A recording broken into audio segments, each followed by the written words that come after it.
Bonjour, bonjour, bonjour tout le monde. Je m'appelle Isabelle Houle pour ceux et celles qui ne me connaîtraient pas et qui arriveraient ici par hasard ce midi.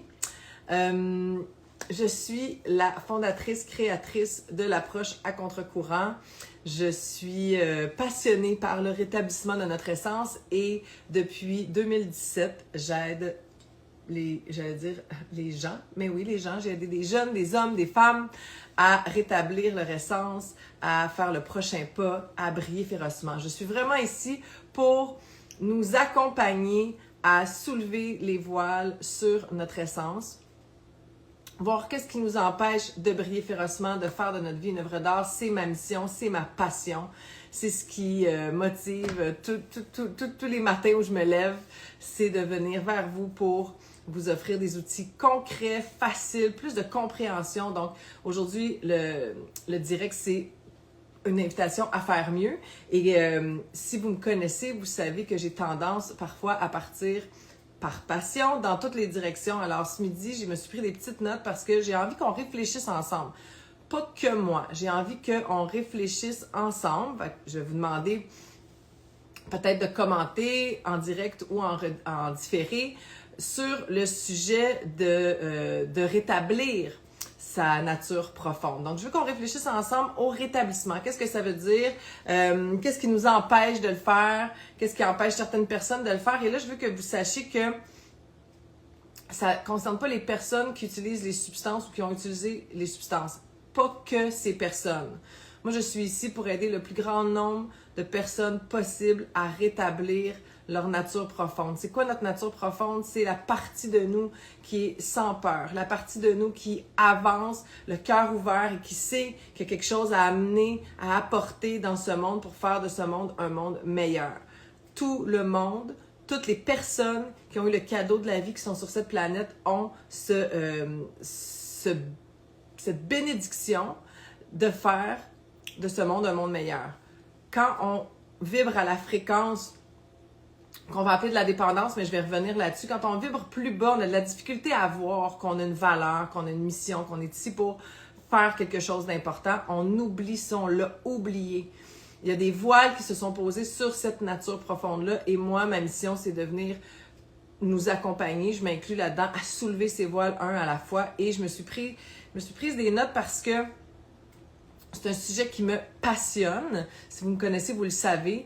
Je pense à ça en me réveillant le matin, je pense à ça en me couchant le soir. Et je me demande toujours comment je vais faire pour mieux nous aider. Et donc, depuis quelques semaines, j'ai déposé bagage, je me suis assise tranquille, j'ai connecté à mon cœur, j'ai médité beaucoup, puis j'ai écouté ce que mon intuition me révélait pour continuer à avancer sur ce chemin. Donc, c'est pour ça qu'on est ici ce midi. Je suis sur Instagram parce que je ne fais pas souvent des directs sur Instagram et je m'occupe moins de la communauté Instagram qui est quand même assez nombreuse. Donc, je suis ici ce midi, là. Vous n'êtes pas habitué de me voir, fait que peut-être que vous allez me voir en rediffusion, mais je suis là ce midi puis je vais venir plus souvent sur Instagram que je le faisais à l'habitude pour vous servir aussi. Donc, on est ici ce midi pour réfléchir ensemble à comment on peut faire mieux, comment on peut incarner davantage notre identité véritable, notre identité profonde. Je vais dire notre identité divine.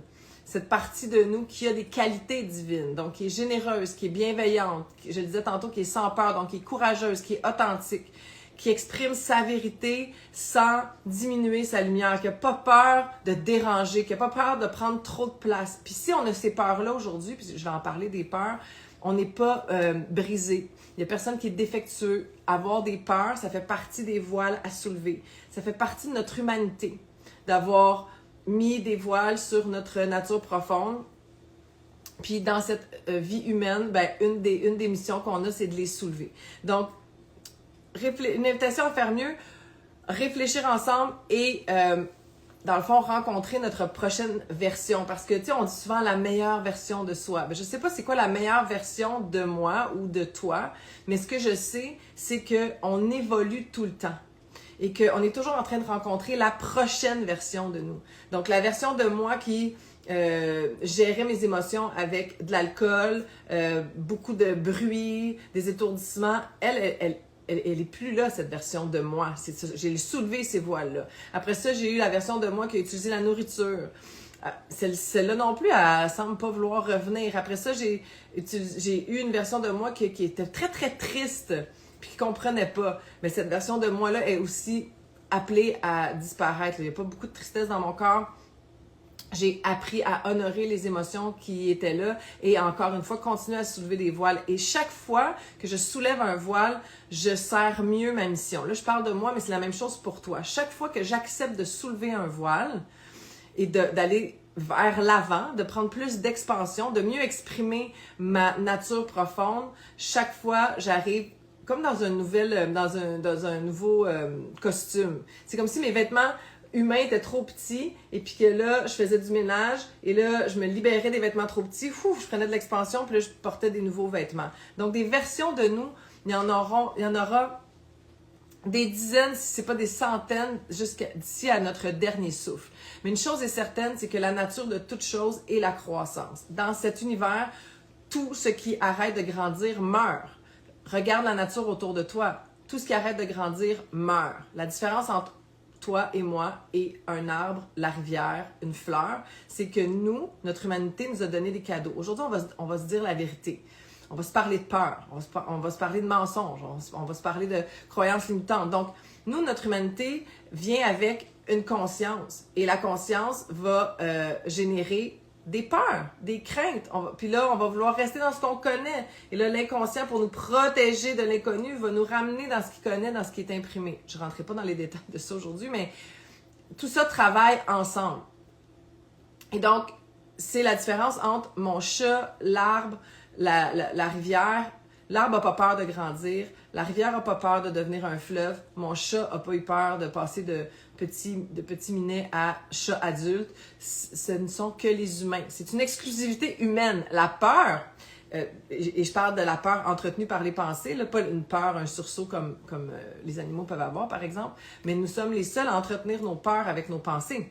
On a un concept qui s'appelle anxiété. Il y a des gens qui ont des diagnostics de troubles anxieux généralisés. Qu'est-ce que c'est l'anxiété? C'est la peur. Moi, j'aime ça garder les choses dans leur plus simple dénominateur ou appareil et j'aime appeler la peur. Donc, c'est une invitation à rencontrer notre prochaine version que je vous propose ce midi. On ne sera pas là très très longtemps, mais je vais quand même suivre mes petits points. Puis c'est déjà parti, là. Ma passion est partie, puis là, je suis déjà... je me promène dans mes notes, sauf que je reste quand même concentrée, puis je pars pas en train de vous donner un cours magistral qui va durer 1 heure. Donc, c'est ce qui nous empêche la plupart de rétablir notre essence. Notre essence, ce qui nous empêche de faire le travail de croissance dont je viens de vous parler, c'est la peur. C'est la peur de l'inconnu. Ça va être la peur d'être rejeté, ça va être la peur de ne plus être aimé, ça va être la peur de disparaître, de ne pas être reconnu, ça va être la peur de se tromper, d'échouer. Pour un humain, la peur d'échouer, ça se manifeste dans le système nerveux comme une peur de mourir.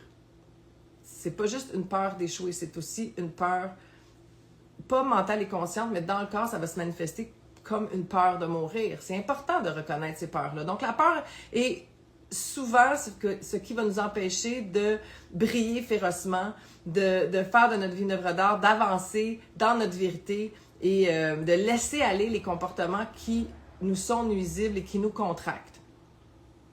Je vous ai dit tantôt quand je suis arrivée, ça fait depuis 2017 que j'accompagne des gens sur ce chemin-là du rétablissement, mais je suis sur le chemin de la relation d'aide depuis plus que 27 ans. Donc, j'ai aidé beaucoup de personnes à soulever les voiles. J'ai toujours eu une approche différente, même quand je travaillais en institutionnel. J'ai toujours aimé prendre en considération tous les aspects de l'être. Et ça, c'est ce qui fait de mon approche une approche unique en rétablissement, l'approche holistique en rétablissement au Québec, dans la francophonie. Mon approche est unique parce que je ne sépare pas toutes nos parties. Vous allez voir qu'on regarde comment ça fonctionne ensemble comme système. Donc, on nous a aussi dit, ou peut-être qu'on nous dit pas que ça va être difficile, c'est pas facile. c'est pas souffrant, par exemple. C'est souffrant si on résiste, mais le chemin de rétablissement, ça va être un effort qu'on ne ferait pas habituellement. Mais ce ne sera pas moins difficile que de rester dans ce qu'on connaît qui ne nous sert plus. Ce ne sera pas moins difficile que de rester dans des vêtements trop petits, dans une version de nous-mêmes qui est trop petite, qui nous étouffe. Tout ce qui cesse de grandir meurt. Donc, ça ne veut pas dire qu'on meurt, on quitte notre corps, mais ça veut dire que peut-être qu'on va devenir plus déprimé, qu'on va sentir qu'on est moins lumineux, qu'on a moins de pulsions de vie. Donc, quand on reste dans les vêtements qui ne nous font plus, ben là, on n'avance pas, on prend pas d'expansion et c'est la peur que ce soit trop difficile pour nous qui mène nos décisions. On va nous dire aussi que je vous ai dit la peur d'échec, mais on va aussi nous dire que, excusez-moi, c'est pas pour tout le monde. On nous dit souvent ça, que rétablir son essence, se libérer de ce qui nous empêche de grandir, c'est pas pour tout le monde. Puis ça, c'est le plus grand mensonge. Le rétablissement de son essence, que tu sois dans une période de ta vie où tu consommes des substances pour continuer à avancer, que tu sois dans une période de ta vie où tu travailles beaucoup pour arriver à avancer, parce que si tu arrêtais de travailler, tu entrerais en contact avec des sentiments, des sensations, des émotions dans ton corps avec lesquelles tu n'es pas prête à vivre, que ce soit cette façon-là dont tu détournes le regard, que ce soit avec la nourriture, que ce soit avec les personnes, que ce soit avec la colère, l'utilisation de la violence, tous ces mécanismes qui ont été mis en place par ton système nerveux, par ton instinct de survie, ne sont pas destinés à demeurer. Tu n'es pas pogné, en bon français. Tu n'es pas prise avec ces mécanismes-là. Ces mécanismes-là t'ont servi, ils t'ont aidé. Si tu es tanné, que tu étouffes dans cette version-là de toi, le rétablissement de ton essence, ce n'est pas un privilège et ce n'est pas quelque chose qui est réservé à certaines personnes qui le mériteraient ou qui auraient une plus grande chance. Il n'est pas question de ça. Tous les êtres humains ont la même chance, n'ont pas la même histoire, n'ont pas les mêmes souffrances, mais on a tous et toutes la même chance de rétablir notre essence. C'est la raison pour laquelle on est ici, sur cette planète. Alors, le rétablissement, quand on nous dit que c'est pas pour tout le monde, ça peut nous freiner de faire les démarches, de faire les efforts qui nous seraient demandés pour rétablir notre essence profonde. Alors, le rétablissement, c'est pour toutes les personnes qui sont prêtes à co-créer. Parce qu'il y a une chose qu'on oublie dans la fréquence de la dépendance, ou quand on vibre bas, on oublie que nous sommes ici pour co-créer avec plus grand que soi. Je te l'ai dit tantôt, plus grand que soi, c'est aussi simple que ton intuition. Mais pour accéder à ton intuition, à la partie inconsciente de ton esprit, il faut que tu puisses t'arrêter, avoir un esprit calme et ordonné, puis ça demande le courage de tourner le regard vers l'intérieur, puis c'est souvent ça qu'on fuit, c'est souvent de ça qu'on a le plus peur. Qu'est-ce qu'on va trouver? Qu'est-ce qui fait mal depuis tellement longtemps, puis que j'engourdis de toutes sortes de façons? La peur du succès, la peur de grandir, la peur des choix. Il y a tellement de peurs qui nous habitent. Et c'est souvent ça qui nous empêche d'avancer. Alors, si tu es prête à co-créer, tu es prête à te rétablir. Qu'est-ce que ça veut dire co-créer? Ça veut dire, pour toi, arrêter de travailler trop fort. Apprendre comment l'univers fonctionne, puis devenir en harmonie avec sa façon d'être. Si on n'est pas aujourd'hui là où on veut être dans nos rêves les plus fous, c'est parce qu'on n'a pas encore compris consciemment comment ça fonctionne. On pense qu'on le sait, mais on n'a pas encore compris exactement comment ça fonctionne. On pense que ce qu'on a appris jusqu'à aujourd'hui, c'est la seule vérité, puis que je suis responsable de répondre à tous mes besoins seule, puis je ne demande pas d'aide à personne, puis je relaxe pas, je me dépose pas, je cherche des solutions, je m'agrippe à tout ce qui vient vers moi sans prendre le temps d'utiliser mon jugement, mon discernement, puis de dire « OK, ça sert pas, ça c'est pas aligné, ça c'est pas ça. » Puis ça sert pas, puis c'est pas aligné à quoi? Est-ce que tu le sais à quoi? Est-ce que tu sais ce que tu veux vraiment? Est-ce que tu as déjà pris le temps de t'arrêter, de ramener le regard vers l'intérieur et de toucher, de sentir, de goûter à ce que tu veux vraiment? Au désir de ton âme, à ce qui vit dans ton inconscient. Ça se peut que ça fasse longtemps que tu n'aies pas fait ça. Peut-être que tu l'as fait quand tu étais petite la dernière fois. Mais là, rétablir son essence, c'est retoucher à ça. Retoucher à ça, puis s'aligner. Donc, pour toutes les personnes qui sont prêtes à co-créer, se rappeler qu'on ne fait pas ça seul.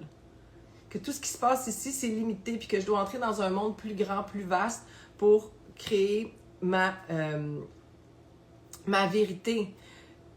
Si tu es prête à choisir une voie différente, je t'ai parlé de cette voie holistique, une voie différente de ce qui nous est proposé, choisir. Pas se laisser happer par le jour de la marmotte, puis refaire et refaire chaque jour, chaque instant, ce qu'on a toujours fait en pensant que ça va être différent. Pas en écoutant ce que tout le monde a à dire, puis en essayant, vu qu'on ne veut pas sortir de notre tête, « Ah ben là, je vais essayer ce qu'elle a fait d'abord. Ah ben là, je vais essayer ce qu'elle a fait d'abord. Ah ben là, je vais essayer ce qu'elle... » Non.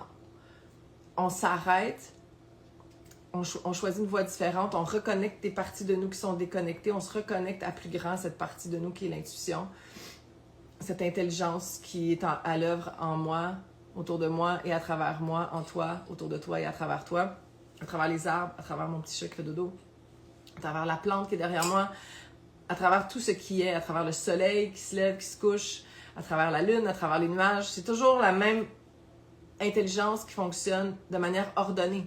Alors, quand je choisis cette voie où je me reconnecte à ça, puis que je recommence à entendre, à ressentir qu'il y a une infinie,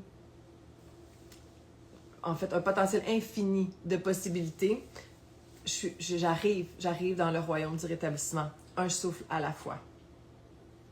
Parce que c'est notre droit acquis à la naissance et grâce au rétablissement, on va faire une différence dans ce monde. C'est pas comme on devrait, en se rétablissant, on devrait faire une différence dans le monde. C'est parce que je me rétablis, je comprends que je dois faire une différence dans le monde. Le simple fait de rétablir mon essence, d'avancer dans ce monde à partir de mon cœur, avec le moins de peur possible, je fais déjà une différence dans ce monde. Je vais inspirer des gens peut-être, je vais prendre des décisions différentes, je vais devenir un acteur de ma communauté différent. Des fois, j'aurais juste besoin d'être, puis ça va aider quelqu'un ou ça va inspirer quelqu'un. C'est pas si compliqué que ça. C'est ça aussi qu'on nous a fait à croire, c'est qu'il faut travailler fort. Mais en réalité, quand mon invitation à faire les choses autrement, puis à les faire mieux, c'est comment je peux faire moins d'efforts puis avoir plus de résultats. Quand j'enseigne le yoga sur le tapis, c'est ça qu'on pratique. Comment je peux prendre une posture de yoga qui pourrait sembler difficile ou la tenir plus longtemps? Comment je peux faire moins d'efforts et avoir de meilleurs résultats. C'est ça que je veux qu'on amène dans notre établissement. C'est ça ma réflexion ce midi avec vous. Donc, je vous ai dit tantôt, on va se dire les vraies affaires ce midi. Nous sommes des êtres humains. J'ai fait de la différence tantôt entre l'arbre, la fleur, le nuage, la rivière, mon chat, ton chien, et nous qui sommes des êtres humains. Alors, le fait d'être un être humain, ça vient avec beaucoup d'émotions avec lesquelles on ne nous a pas appris à vivre. Même la joie. Même la joie peut être dérangeante. Moi, ma joie, elle a dérangé beaucoup de monde quand j'étais plus jeune. Est-ce que je suis la seule? Tu peux partager dans les commentaires. Donc, qu'est-ce que ça veut dire? Ça veut dire que je vis de la peur. Ça veut dire que je vis de la tristesse. Ça veut dire que je vis de la colère, de la honte, de la culpabilité. Ça veut dire que je vis de la joie, de l'excitation, de l'enthousiasme. Ça veut dire que j'ai des croyances. Je ne rentrerai pas dans les détails, mais on a comme un disque dur qui porte des croyances. Puis ces croyances-là deviennent le GPS de notre vie au quotidien. Donc, on a des croyances. On manque de confiance liée à ces croyances. Donc, quand on manque de confiance, qu'est-ce qui arrive? Si je ne suis pas capable de faire confiance à ma petite voix intérieure, qu'est-ce qui arrive? Bien, j'écoute Pierre-Jean-Jacques. Puis j'essaie plein d'affaires sans réfléchir, sans utiliser mon intuition, sans utiliser mon discernement. Puis là, j'essaie plein d'affaires, puis là, je m'essouffle. OK, je vais essayer ça, OK, je vais essayer ça, ça marche pas, je suis pas bien. Puis là, dans n'importe quel domaine, là, dans le domaine amoureux, dans le domaine familial, dans le domaine professionnel, dans le domaine financier et dans le domaine du rétablissement des dépendances, dans le domaine du rétablissement des troubles alimentaires, dans le domaine du rétablissement des primes pour respecter la loi. Vous me suivez? Donc, notre humanité fait qu'on on a un éventail d'émotions, on n'a pas appris quoi faire avec. Puis on pense qu'on est pris avec les émotions. On pense, moi là, j'ai de l'anxiété, moi j'ai de la peur tout le temps, moi j'ai peur. Moi, j'ai tellement honte, là, moi chaque fois que je fais ça, j'ai honte, puis je le refais tout le temps. Puis là, la honte. Moi je suis tout le temps en colère. Je suis le même, moi je suis colérique. Non, t'es pas colérique, t'es pas déprimée, t'es pas anxieuse, t'es pas peureuse. T'es un être humain qui fait l'expérience d'émotions, puis on t'a pas appris quoi faire avec. Puis dans l'univers que j'ai créé, on apprend quoi faire avec. Puis ça fonctionne tout de suite. Aussitôt que tu apprends comment en prendre soin de ces belles émotions-là, tout de suite, tu en es libéré, tout de suite, tu reçois les bénédictions qui sont de l'autre côté de l'inconfort de ces émotions-là. Donc, ce qu'on fait, un souffle à la fois, pour faire de notre vie une œuvre d'art, en premier lieu, on essaie, ou en fait, on décide, on choisit de comprendre. Bon, comprendre, c'est absolument inutile si c'est juste de l'accumulation d'informations dans ton cerveau. Si tu lis plein de livres sur la croissance personnelle, tu lis toute la littérature qui existe sur le rétablissement des dépendances, tu lis la Bhagavad Gita, tu lis la Bible, tu lis, je regarde le Recovery 2.0, Refuge Recovery, tu lis Atomic Habits, tu lis, je regarde les livres que j'ai autour de moi, j'en ai beaucoup de livres, je lis beaucoup, The Hunger Brain. Tu lis, t'accumules l'information, mais tu t'assois chez vous après ça, puis tu regardes Gilmore Girls 4 fois par année. Puis c'est tout, puis là, t'attends que ça se passe parce que tu as la connaissance. Ça se passera jamais. Comprendre, c'est important, mais comprendre, c'est 1%. C'est la petite graine qu'on va aller arroser. Comprendre, ça nous donne du pouvoir, mais il faut faire quelque chose avec ce pouvoir-là. Si tu as du pouvoir et que tu fais absolument rien avec, il se passera absolument rien. Donc, comprendre, c'est réclamer ta souveraineté, réclamer ton pouvoir. Ça veut dire, si je comprends comment mon être fonctionne, si je comprends comment l'univers fonctionne en lien avec mon être, si je comprends pourquoi j'ai développé tel ou tel comportement, à quoi ça sert, la fonction, quand je comprends ça, soudainement, j'ai le pouvoir de changer des choses dans ma vie à l'intérieur de moi, mettre en place des pratiques qui vont faire en sorte que mes résultats vont changer. Ma vie va se transformer. Quand on comprend, puis qu'on choisit bien ses actions, ses comportements, qu'on choisit bien comment on va se transformer intérieurement, parce que le changement vient toujours de l'intérieur. Ça, c'est une autre affaire. Je choisis de dire ça de façon diplomate. Mais dans le monde du rétablissement, même dans le monde du rétablissement, c'est pas dans les écrits, c'est dans la culture du rétablissement. La solution est parfois encore extérieure. Ça peut fonctionner, ça va fonctionner plus lentement, puis ça peut créer beaucoup de frustration. J'ai fait un post sur les réunions cette semaine. Faire du meeting, c'est pas se rétablir pour les personnes qui sont en rétablissement des dépendances. Puis ça veut pas dire que je crois pas aux réunions. Hier, j'animais une réunion. Les membres de ma communauté ont une réunion le mardi, jeudi, de laquelle je fais pas partie pour se rassembler. Je crois aux réunions, mais les réunions servent à connecter nos cœurs. Les réunions servent à connecter nos cœurs, à pratiquer des choses qu'on veut pratiquer à l'extérieur, les 23 autres heures qu'on n'est pas dans une réunion, comme quand on fait un cours de yoga. Tu fais un cours de yoga puis tu médites, là. C'est facile à être zen. Quand tu roules ton tapis puis que tu sors du studio de yoga, comment tu vas réagir à la personne qui va te couper sur la route? Quand tu sors de ton meeting, comment tu réagis à la personne qui va te couper sur la route? Comment tu réagis avec ton conjoint, tes enfants, ton voisin qui a coupé ta haie? Si tu fais 2 meetings par jour, 90 jours, 90 meetings, que tu fais 45 heures de yoga par semaine, puis que tu envoies promener ton voisin, t'es pas en train de te rétablir, puis t'es pas en train de faire du yoga. T'es allé t'étirer sur un tapis, puis t'es allé boire du café dans une salle. OK? C'est ça que je veux dire. On nous fait croire, puis c'est pas les programmes qui font ça, c'est la culture, qu'en y retournant, que tout ce que j'ai à faire, c'est d'y retourner, puis d'y retourner plus, soudainement, je deviens dépendante d'une solution qui est à l'extérieur de moi, qui serait la réunion. Mais la réunion, c'est un moyen de me transformer intérieurement. C'est vraiment important, ça. Le changement s'amorce de l'intérieur. C'est pour ça qu'il y a des gens qui n'y arrivent pas puis qui pensent qu'ils sont un malheureux ou une malheureuse, qui sont pas chanceux. Non, tu peux commencer à te transformer de l'intérieur avant de renoncer à un comportement. Tu peux commencer à te transformer de l'intérieur avant de renoncer au comportement et tu vas finir par renoncer au comportement. Je l'ai vu des centaines de fois avec mes clients.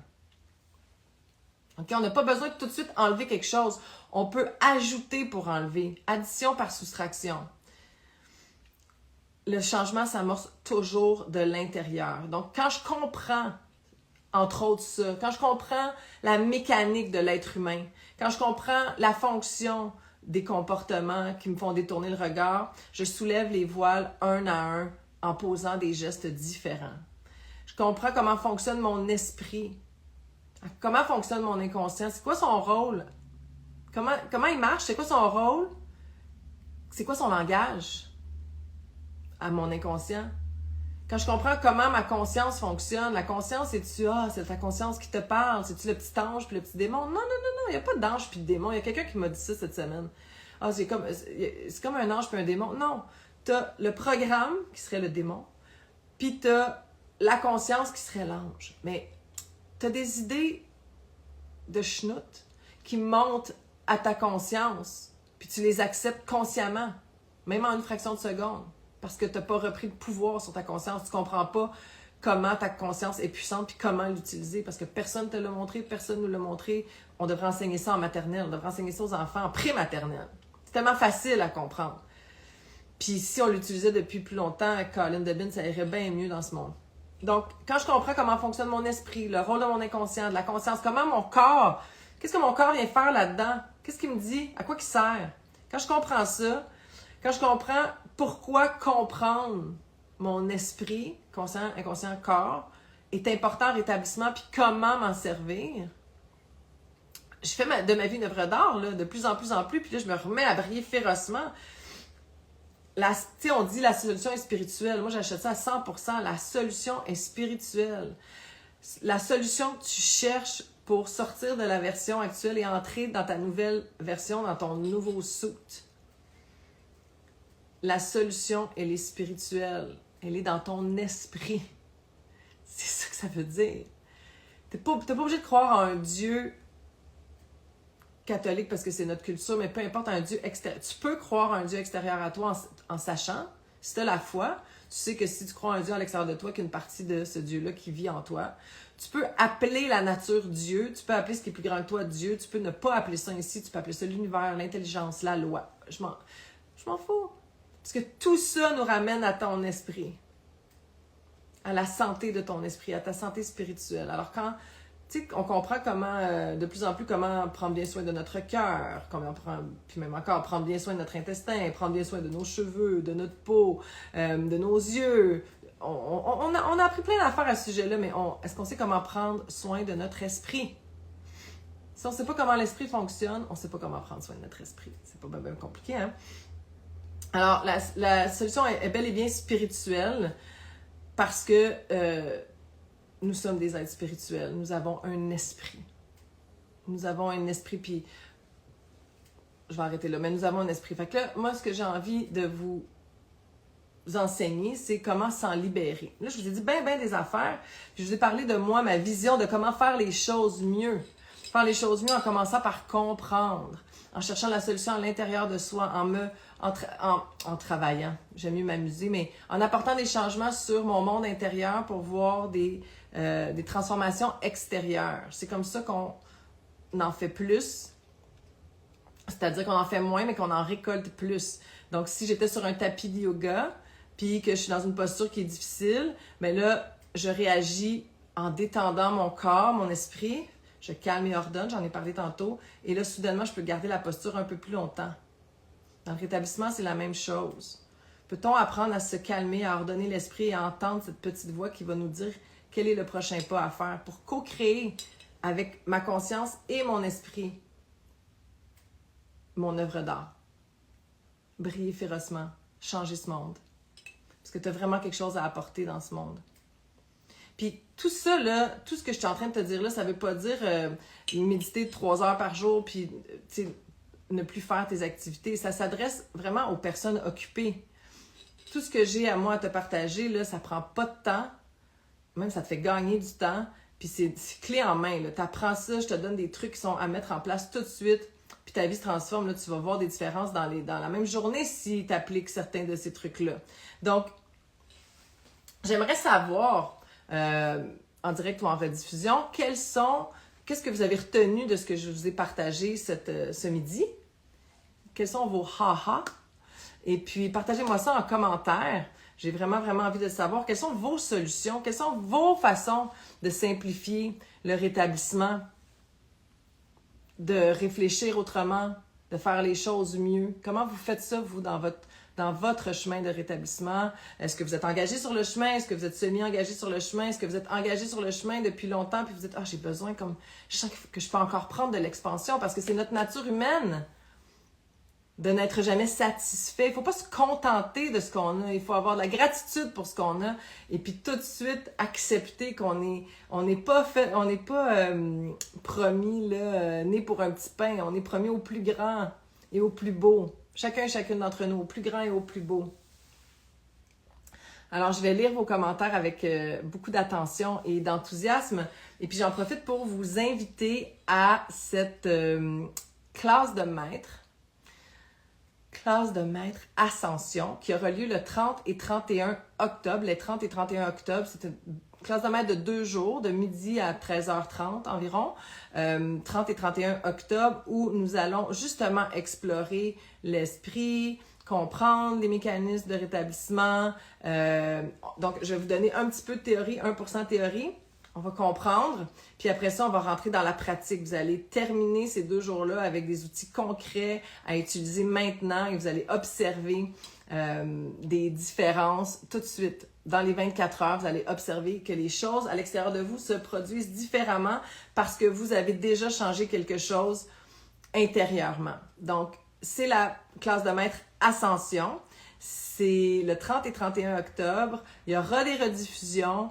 Vous ne voulez pas manquer ça. Si on est pour se rétablir ensemble, pourquoi ne pas le faire avec celle qui a accompagné des centaines de personnes à voyager sur une voie différente? Cette personne-là, ben, c'est moi. Ça fait 27 ans que j'accompagne des gens. Ça fait depuis 2017 que je supporte en privé mes clients. Et depuis 2020 que je me consacre totalement et consciemment au rétablissement de notre nature profonde. Il y a des centaines de personnes qui avaient essayé plein d'autres manières, qui n'ont pas réussi à atteindre leurs objectifs, à se libérer, à faire de leur vie une œuvre d'art, qui maintenant le font, le sont, se sont transformés, ils illuminent, elles illuminent. Alors, c'est mon invitation pour toi.